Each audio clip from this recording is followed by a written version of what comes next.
اعوذ باللہ من الشیطان الرجیم بسم اللہ الرحمن الرحیم۔ آج ہم سورۃ البقرہ کی آیت نمبر 58 کا مطالعہ کریں گے۔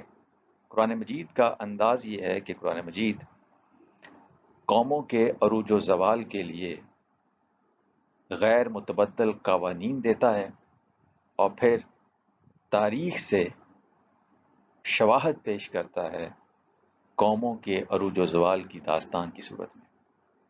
اسی سلسلے میں قرآن مجید نے بنی اسرائیل کی داستان ہمارے سامنے رکھی ہے اور اسی داستان کے کچھ واقعات کا سلسلہ چلا آ رہا ہے، اور آج کی آیت بھی اسی سلسلے کی ایک کڑی ہے۔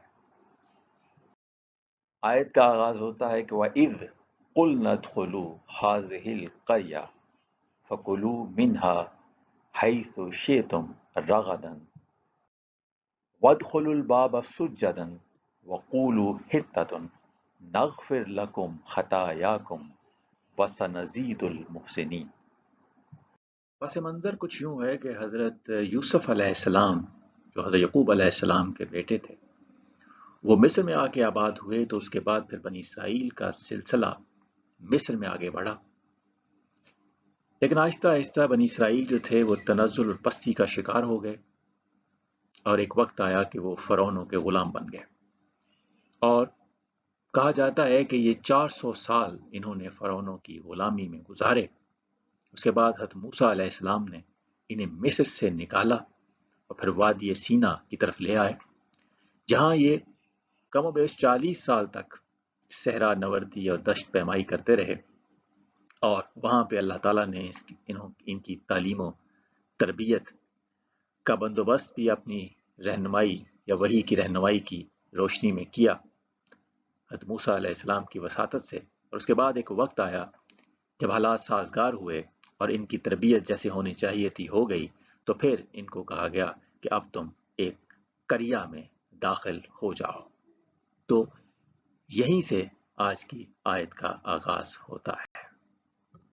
ارشاد ہوا وعید، اور یاد کرو اس وقت کو جب قل ندخلو، کہا ہم نے کہ داخل ہو جاؤ، هذه القریہ، اس قریہ میں۔ اب یہ جو قریہ ہے اس کا مادہ ہے قاف را اور یا، اور کرا الماء فی الحوض کا مطلب ہوتا ہے اس نے حوض میں پانی جمع کیا، تو بنیادی معنی اس مادے کا جمع کرنا ہے۔ تو قریہ کہتے ہیں اس جگہ کو جہاں لوگ جمع ہو کر آباد ہو جائیں۔ یہ گاؤں بھی ہو سکتا ہے، بستی بھی ہو سکتی ہے، شہر بھی ہو سکتا ہے، قصبہ بھی ہو سکتا ہے، اسی جمع قرا ہوتی ہے۔ کبھی کبھی جمع ہونے والے لوگوں یعنی اہل قریہ کے لیے بھی قریہ کا لفظ استعمال ہو جاتا ہے۔ تو القریہ یہاں آیا ہے، وہ خاص قریہ، خاص بستی تھی۔ یہ کہا جاتا ہے کہ یہ فلسطین یا بیت المقدس ہے اس سے مراد، یا سرزمین فلسطین کا کوئی شہر اس سے مراد ہے۔ تو صحرائے سینا میں دشت نوردی یا صحرا نوردی کے بعد ان کو کہا جا رہا ہے کہ تم اب ایک آبادی والے گاؤں میں یا بستی میں داخل ہو جاؤ۔ فَقُلُوا مِنْهَا، پھر کھاؤ اس میں سے، یعنی اس بستی میں سے، حَيْثُ شِئْتُم، جہاں سے چاہو تم، رغداً، با فراغت یا جی بھر کے، ابنڈنٹلی۔ وادی سینا میں ہم نے دیکھا، یا صحرائے سینا میں ہم نے دیکھا کہ وہ ان کو کھانے پینے کے لیے با فراغت چیزیں دستیاب نہیں تھیں، وہاں ظاہر مشقت والی زندگی تھی۔ تو اب ان کو کہا جا رہا ہے کہ تم اب شہری زندگی اختیار کر لو، اس شہر میں یا اس بستی میں داخل ہو جاؤ، اور وہاں آزادانہ با فراغت بھرپور طریقے سے، آسودگی کے ساتھ، فراخی اور خوشحالی کے ساتھ، جہاں سامان زیست کی کشادگی اور فراوانی ہے، وہاں پہ تم اب زندگی بسر کرو۔ تو اب ان کی دشت نوائی اور صحرا نوردی جو ہے وہ ختم ہو رہی ہے، اور اب وہ ایک آبادی میں والے گاؤں یا شہر میں داخل ہو رہے ہیں۔ اور آگے کہا گیا وَادْخُلُوا الْبَابَ، اور داخل ہو جاؤ اس شہر کے دروازے سے، سجداً، سجدہ کرتے ہوئے۔ اب ایک دور تھا کہ جب شہروں کے گرد ایک فصیل ہوا کرتی تھی اور ایک دروازہ ہوا کرتا تھا جہاں سے شہر میں داخل ہوتے تھے، تو یہاں کہا جا رہا ہے کہ تم دروازے سے داخل ہو جاؤ سجداً۔ تو کچھ لوگوں نے یہاں شہر کا دروازہ مراد لیا ہے یا اس گاؤں کا دروازہ، یا کچھ لوگوں نے کہا ہے خیمہ عبادت کا دروازہ۔ تو زیادہ جو امکان نظر آتا ہے وہ یہ کہ شہر کے دروازے سے تم داخل ہو جاؤ، لیکن کس حالت میں ہو؟ سجدن۔ اب سجدن کا لغوی معنی ہوتا ہے تذلل یا خضوع، یعنی عجز و انکساری کے ساتھ تم داخل ہو جاؤ۔ جیسے کچھ لوگ فاتحانہ جب کسی شہر میں داخل ہوتے ہیں تو پھر سرکش ہو کے، باغی ہو کے ہوتے ہیں، اور وہاں پہ جو لوگ بسنے والے ہوتے ہیں ان کے اوپر جو ہے وہ ظلم زبردستی کرنا شروع کر دیتے ہیں۔ تو یہاں ان سے کہا جا رہا ہے کہ تم عجز و انکساری کے ساتھ جو ہے وہ داخل ہو جاؤ۔ سجدہ کے معنی جو ہے وہ عاجز ہونا بھی ہے، مطیع ہونا بھی ہے، تابع ہونا بھی ہے، سر تسلیم خم کرنا بھی ہے، جھک جانا، یا سر یا بدن کو خاص انداز میں جھکا کر یا پیشانی زمین پر لگا کر اپنی عاجزی یا اطاعت کا اظہار کرنا۔ جو خاص انداز میں نماز میں اپنی پیشانی زمین پر رکھتے ہیں اس کو بھی سجدہ کہتے ہیں۔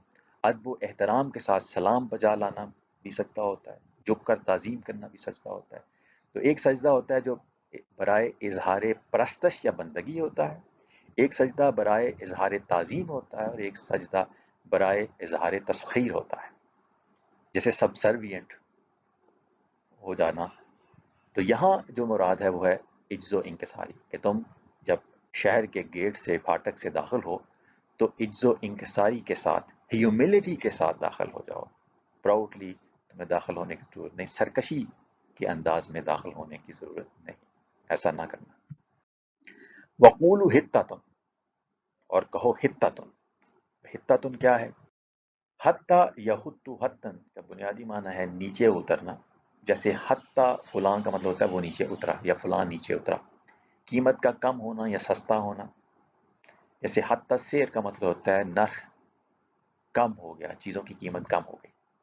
اتار دینا یا ڈال دینا بھی اس کا مطلب ہوتا ہے، جیسے حتی وزرہ، اس نے اپنا بوجھ یا وزن اتار دیا۔ حتت الرحل کا مطلب ہوتا ہے میں نے سواری سے پالان کو اتار دیا۔ قیمت کم کرنا بھی اس کا معنی ہوتا ہے، جیسے حتی سیر، اس نے نرخ کم کر دیا۔ پتے جھاڑنا بھی اس کا مطلب ہوتا ہے، جیسے کہا جائے حتی ورقل شجر، اس کا مطلب ہوتا ہے اس نے درخت کے پتے اتار دیے۔ اسی مادے سے ایک لفظ ہوتا ہے انحطاط، باب انفعال سے، اور اس کا اردو میں معنی ہوتا ہے گراوٹ یا پستی یا تنزل۔ تو یہاں جو حتۃ کا لفظ آیا کہ قولوا حتۃ، اس کے لوگوں نے مختلف معنی کیے ہیں تفاسیر میں۔ ایک ہے کہ طلب مغفرت کرو یا توبہ و استغفار کرو اپنے لیے، یعنی اپنے گناہوں کا بوجھ اتارنے کے لیے دعا کرو کہ اللہ تعالیٰ تمہارے گناہوں کا بوجھ اتار دے۔ تو اتارنا چونکہ اس لفظ کا بنیادی معنی ہے، تو یہاں گناہوں سے بوجھ اتارنا مراد ہے، یعنی طلب مغفرت یا توبہ استغفار مراد ہے اپنے لیے، کہ وہ لوگ جو داخل ہو رہے ہیں وہ اپنے لیے اپنے گناہوں کا بوجھ اتارنے کی اللہ سے دعا کریں، جو انہوں نے خطائیں کی ہوئی تھیں اس کا، جیسے وہ بچڑے کی پوجا کرتے تھے، اور اس طرح انہوں نے کئی موقعوں کے اوپر حضرت موسیٰ علیہ السلام کو تنگ بھی کیا، جب وہ 40 سال جو ہے صحرا نوردی کی زندگی گزار رہے تھے، اس دوران بہت سی ان سے خطائیں ہوئیں، تو اس کی طلب مغفرت کرو۔ دوسرا، اس سے مراد کچھ لوگ یہ بھی لیتے ہیں کہ تم درگزر اور عام معافی کا اعلان کرو اور حفاظت کا اعلان کرو ان لوگوں کے لیے جو اس بستی میں رہ رہے ہیں، یعنی بستی میں تم داخل ہو رہے ہو فاتحانہ، تو اہل قریہ کی مشکلات یا مسائل کا بوجھ اتارو۔ اور جیسے عام معافی کا اعلان کیا جاتا ہے کسی شہر میں فاتحانہ داخل ہوتے ہوئے، اس طرح عام معافی کا اعلان کرو۔ تو یہ بھی اس سے مراد ہو سکتا ہے۔ تیسرا، کچھ لوگوں نے یہ مراد لیا ہے کہ اس کا اس سے مراد ہے اپنا سامان سفر سواریوں سے اتار دو، یا یہ دعا کرو اللہ تعالیٰ سے کہ اب وہ اللہ تعالیٰ تمہاری صحرا نوردی اور دشت پیمائی کی جو زندگی ہے وہ اب ختم کر دے، اور تمہارا جو سامان سفر ہے اب وہ سواریوں سے اتر جائے اور تم ایک آرام دہ زندگی گزار سکو۔ تو حتت ان کے تینوں معنی ہو سکتے ہیں، یعنی طلب مغفرت اپنے لیے، یا عام معافی بستی والوں کے لیے، اور اللہ تعالیٰ سے دعا کہ اب یہ جو سامان سفر ہے یہ اب اتر جائے اور اب یہ آرام دہ زندگی اس بستی میں گزارنی ان کو نصیب ہو جائے۔ نغفر لکم، ہم مغفرت کریں گے تمہارے لیے یا تمہاری۔ اب مغفرت کیا ہے یہ ہم دیکھتے ہیں۔ لفظ مغفرت کا جو مادہ ہے اس کے بنیادی طور پہ دو پہلو ہیں۔ ایک پہلو ہے جس میں اس کا معنی ہوتا ہے ڈھانپنا یا ڈھانکنا یا پردہ ڈالنا یا چھپانا، یا ٹو کور، ویل، کنسیل اور ہائڈ. جیسے غافر الشیب بالخضاب کا مطلب ہوتا ہے اس نے خضاب سے بالوں کی سفیدی کو چھپا لیا. اور غافر المتاع فی الوعاء کا مطلب ہوتا ہے اس نے سامان کو کسی ظرف میں یا برتن میں ڈال کر چھپا لیا حفاظت کے لیے. تو دوسرا معنی اس میں حفاظت یا محفوظ رکھنے کا ہوتا ہے. جیسے مغفر جو ہے وہ کہتے ہیں لڑائی وغیرہ میں سر کی حفاظت کے لیے پہنی جانے والی ٹوپی کو یا ہیلمٹ کو. غفر لہو ذنبہ کا مطلب ہوتا ہے اس نے اسے اس کے برے انجام والے کاموں سے محفوظ رکھا، یا اس نے اسے اس کی بری عاقبت یا برے انجام کار سے محفوظ رکھا، یا اس نے پردہ ڈالا اس کے لیے اس کے برے انجام والے کاموں پر، یا اس نے بخش دیے اس کے لیے اس کے برے انجام والے کام. جب کہا جائے استغفرہ، تو اس الف سین جو ہے یہ باب استفعال سے جب لگتا ہے تو اس کا مطلب طلب کرنا یا مانگنا یا سیکھ کرنا. تو استغفرہ کا مطلب اس سے حفاظت کا سامان یا مغفرت یا بخشش طلب کرو یا سیکھ کرو یا مانگو. تو ایک تو ہوتی ہے حفاظت جو کسی نقصان سے بچنے کے لیے ہوتی ہے، یا دوسری ہوتی ہے کسی غلطی سے بچنے کے لیے. تو ایک غلطی کرنے سے بچنا، اور دوسرا اگر غلطی ہو جائے تو اس سے جو نقصان ہونا ہے اس سے بچنا، یا اس کا جو عذاب ہونا ہے اس سے بچنا. تو دونوں اس کے پہلو ہو سکتے ہیں. اب یہاں کہا گیا ہے نغفر لکم خطایاکم، ہم مغفرت کریں گے تمہارے لیے تمہاری خطائیں. جو خطا ہے اس کا بنیادی معنی ہوتا ہے صحیح جہت یا صحیح راہ سے عدول یا انحراف یا روگردانی یا غلط راستہ اختیار کرنا، غلطی کرنا، غلط کام سر انجام دینا. اس کی مختلف صورتیں ہو سکتی ہیں، دانستہ یا نادانستہ، قابل مواخذہ یا ناقابل مواخذہ. ایک صورت یہ ہو سکتی ہے کہ ارادہ بھی برا ہو اور پھر کام بھی برا ہو، انسان برے ارادے سے ایک برا کام کر لے. اور ایک یہ ہو سکتا ہے کہ انسان کا ارادہ تو اچھا ہے مگر غلطی سے کام برا ہو گیا، غلط کام ہو گیا.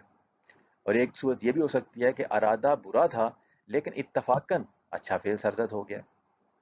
اب ہر ایک کے لیے جو انجام ہے وہ مختلف ہے. ظاہر ہے اگر ارادہ بھی برا ہے اور کام بھی برا ہے تو مواخذہ بھی سخت ہوگا. اگر ارادہ اچھا ہے لیکن غلطی سے برا کام ہوا ہے تو اس میں جو معافی ہے اس کے چانس زیادہ ہیں اور مواخذہ نہ ہونے کے یا کم ہونے کے چانسز زیادہ ہیں. اور ارادہ برا تھا لیکن اتفاقاً اچھا فعل سرزد ہو گیا، اب اس سے ظاہر ہے کہ اس سے کوئی جو ہے وہ ثواب یا بینیفٹ وہ ہونے کا امکان کم ہے. خطا کے مقابلے میں جو خطیت ان کے لفظ آتا ہے اس کے بارے میں مختلف رائے ہیں. ایک تو یہ ہے کہ اس لفظ کا زیادہ استعمال اس فعل کے متعلق ہوتا ہے جو بذات خود مقصود نہ ہو بلکہ کسی دوسری چیز کا ارادہ اس کے صدور کا باعث بن جائے. مثلا کسی نے شکار کو نشانہ لگایا مگر نشانہ خطا ہو کر کسی انسان کو جا لگا. تو کچھ لوگ تو یہ کہتے ہیں کہ یہ خطیت ان کے یہ معنی ہے. لیکن ایک رائے یہ ہے کہ خطا اس قصور کو کہتے ہیں جو عمدن یعنی ارادتاً نہ کیا جائے، اور خطیتن اس قصور کو کہتے ہیں جو ارادتاً یا عمدن سرزد ہو اور قابل مواخذہ ہو. تو خطیتن ہو گیا جو عمدن سرزد ہو یا اور قابل مواخذہ ہو، اور خطا کچھ لوگ کہتے ہیں وہ جو عمدن نہ ہو یعنی ارادتاً نہ ہو اور قابل مواخذہ نہ ہو. اچھا، خطیتن کا ایک معنی مطلوبہ ہدف حاصل نہ کر پانا بھی ہے، یا ٹارگٹ مس کر دینا. جیسے نشانہ خطا ہو جائے، صحیح ٹارگٹ پہ نہ لگے، اس کا مطلوبہ ہدف حاصل نہیں کر پائے. جیسے عربی زبان میں علن نخلت خطیت من رت اس وقت کہا جاتا ہے جب جو کھجور کے درخت ہیں وہ جتنا ہدف ہو ان سے پکی کھجوریں حاصل ہونے کا، وہ اتنی ہدف کے مطابق اگر کھجوریں حاصل نہ ہو سکیں، نہ ہو رہی ہوں، تو اس کے لیے بھی خطیت ان کا لفظ آتا ہے. قرآن مجید کی سورۃ النساء میں خطأ کے مقابلے میں متعمدن کا لفظ آیا ہے کہ اگر کوئی شخص کسی مومن کو نادانستہ قتل کر دے یعنی خطأ کے طور پہ قتل کر دے تو پھر کیا ہے، تو اس پر ایک مومن غلام یا باندی کا آزاد کرنا اور خون بہا کا ادا کرنا جو مقتول کے گھر والوں کے سپرد کیا جائے لازم ہے، الا یہ کہ وہ معاف کر دیں۔ تو خطا کے طور پہ جو قتل ہو اس کے لیے مواخذہ کچھ اور ہے، اور اس کے مقابلے میں کہا گیا ہے کہ وَمَن يَقْتُلْ مُؤْمِنًا مُتَعَمِّدًا فَجَزَاؤُهُ جہنم، اور جو شخص کسی مسلمان یا مومن کو قصدن قتل کرے تو اس کی سزا جہنم ہے۔ تو متعمدن کے مقابلے میں خطا آیا ہے، تو یہاں سے پتہ چلا کہ خطا جو ہے وہ قصور ہے جو نادانستہ کیا جائے۔ اسی طرح سورۃ الاحزاب کی آیت نمبر 5 میں آیا ہے کہ وَلَيْسَ عَلَيْكُمْ جُنَاحٌ فِي مَا أَخْطَأْتُمْ بِهِ وَلَكِنْ مَا تَعَمَّدَتْ قُلُوبُكُمْ۔ یہاں ما تعمدت جو ہے اس کے مقابلے میں ما اخطأتم آیا ہے۔ تو تعمدت قلوبکم کا مطلب ہوا کہ جس کا ارادہ تمہارے دلوں نے کیا، اور اخطأتم بہی کا مطلب یہ ہوا کہ جو تم سے غلطی سے سرزد ہوا۔ تو خطا اور عمد یہ دونوں متضاد کے طور پہ یہاں پہ آئے ہیں یا مقابلے کے طور پہ آئے ہیں، تو ظاہر ہے یہاں پہ اخطأتم کے الفاظ آئے ہیں ایسی غلطی کے لیے یا ایسے قصور کے لیے جو غلطی سے ہو جائے جس میں ارادہ شامل نہ ہو، اور اس کے مقابلے میں وہ افعال ہوتے ہیں جس میں دل کا ارادہ شامل ہو جائے۔ سورۃ البقرہ کی آیت نمبر 81 میں آیا ہے کہ بلا من کسب سیئۃ واحاطت بہ خطیئتہ فاولئک اصحاب النار۔ یہاں خطیئت کا لفظ آیا ہے، ہاں واقعی جس نے برائی اختیار کی اور اس کے گناہوں نے اس کو ہر طرف سے گھیر لیا، یعنی خطیئتہ نے اس کو ہر طرف سے گھیر لیا، تو اس کے لیے سزا ہے فاولئک اصحاب النار، تو وہی لوگ دوزخی ہیں، ہم فیہا خالدون۔ تو خطیئت جو ہے یہ وہ خطا ہو گئی جس کے لیے اب جہنم کی سزا ہے۔ تو خطا بے ارادہ ہے کی ہوئی چیز ہے، اور خطیہ تو یہاں جو لفظ آیا ہے تو اس سے مراد یہاں یہ آ رہی ہے کہ یہ وہ ایسا قصور ہے کہ جس کی سزا بھی ہے۔ اس طرح سورۃ نوح کی آیت نمبر 25 میں آیا کہ مما خطیئتہم اغرقوا فادخلوا نارا فلم یجدوا لهم من دون اللہ انصارا۔ بالآخر وہ اپنے گناہوں کے سبب غرق کر دیے گئے، پھر آگ میں ڈال دیے گئے۔ اب یہاں بھی جس کے سبب وہ غرق کر دیے گئے یا آگ میں ڈال دیے کے لیے اس کے لفظ ہے خطیئاتہم۔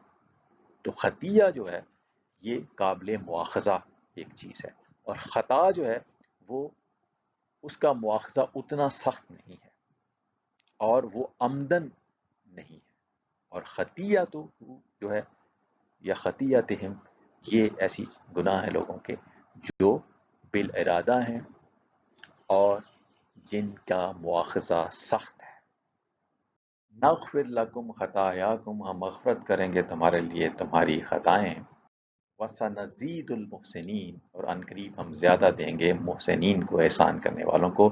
یہ سنزیدوں میں جو سین ہے یہ فیوچر یا مستقبل کے لیے فعل مضارع کو خاص کر دیتی ہے کہ مستقبل میں یا مستقبل قریب میں ہم محسنین کو جو احسان کرنے والے ہیں ان کو اس سے بڑھ کر دیں گے، صرف ان کی خطائیں بھی مغفرت ہی نہیں کریں گے بلکہ اس سے بڑھ کر ان کو جو ہے وہ اجر ملے گا۔ محسنین کا مادہ جو ہے وہ ہا سین اور نون ہے، اور اسی سے لفظ حسن ہے، اور حسن جو ہے یہ کہتے ہیں اشیاء، اعضاء یا اعمال وغیرہ میں صحیح تناسب، توازن اور ہم آہنگی جو نگاہ کو، عقل یا ذہن کو اور خواہشات کی روح سے اچھی، بھلی اور پسندیدہ لگے۔ یعنی اگر چیزوں میں صحیح سیمیٹری ہو، ہارمنی ہو، بیلنس ہو اور ڈیزائریبل پرپورشن ہو تو ہم کہتے ہیں کہ ان میں حسن ہے۔ تو حسن صحیح پرپورشن، سیمیٹری، بیلنس اور ہارمنی کا نام ہے جو نگاہوں کو بھی اچھی لگے، ذہن کو بھی اچھی لگے اور ڈیزائر کو بھی اچھی لگے۔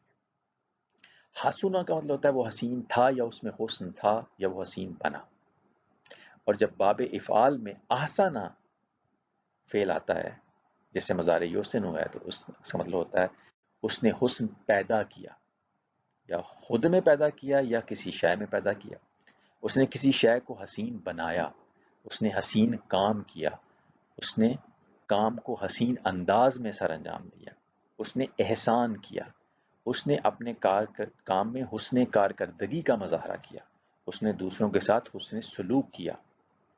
احسن صورکم کا مطلب ہے اس نے تمہاری صورتوں کو حسین بنایا۔ تو اسی سے جو اسم الفاعل ہے احسن سے، وہ ہے محسن، یعنی احسان کرنے والا، وہ جو اپنی ذات میں، علم میں، عمل میں اور سیرت و کردار میں بھی حسن پیدا کرے، اور اپنے ارد گرد کے لوگوں میں، معاشرے میں، ماحول میں اور دنیا میں بھی حسن پیدا کرے، جو ایسے کام کرے جو نگاہ، عقل اور خواہشات کی روح سے اچھے، بھلے اور پسندیدہ ہوں، جن سے ذات میں، صفات میں، اخلاقیات میں، معاشرت میں، سیاست میں، معیشت میں، ماحولیات میں حسن پیدا ہو، جو معاشرتی اور سماجی نامہواریوں کو دور کرے، کیونکہ پرپورشن اگر معاشرے میں بگڑ گیا ہے معاشرتی یا سماجی، تو اس پرپورشن کو ٹھیک کرے، وہ محسن ہے، جو ضرورت مندوں اور حاجت مندوں کی مدد کرے تاکہ ان کی معاشی ناہمواری دور ہو جائے، یا کسی صلاحیت کی کمی ہے، بیلنس نہیں رہا، یعنی ایسے لوگ جن کی ضروریات زیادہ ہیں لیکن ان کی کمائی کم ہے، تو جو امبیلنس ہو گیا اس کو بیلنس کریں۔ تو حسن ذات، حسن علم، حسن عمل، حسن کارکردگی، حسن سلوک اور حسن سیرت و کردار کا مظاہرہ کرنے والا محسن کہلاتا ہے۔ اور محسن اس کو بھی کہتے ہیں جو دوسروں کو ان کے حق سے زیادہ دے اور اپنے حق سے کم دے، جو عدل سے ایک درجہ آگے کی چیز ہے۔ عدل یہ ہے کہ جس کا جتنا حق ہے اس کو دیا جائے، یہ عدل کا ایک معنی ہے، اور اپنا جتنا حق ہے اتنا لے لیا جائے، عدل کا ایک معنی یہ بھی ہے۔ لیکن احسان یہ ہے کہ اگر کسی کا حق جتنا ہے اس کو اس سے زیادہ دیا جائے تو یہ احسان ہے۔ یہاں کہا جا رہا ہے کہ وَسَنَزِيدُ الْمُحْسِنِينَ، اور عن قریب ہم زیادہ اجر دیں گے یا زیادہ دیں گے محسنین کو، جو حسن کارانہ زندگی بسر کرنے والے ہیں۔ وَمَا عَلَيْنَا إِلَّا الْبَلَاغُ الْمُبِينُ۔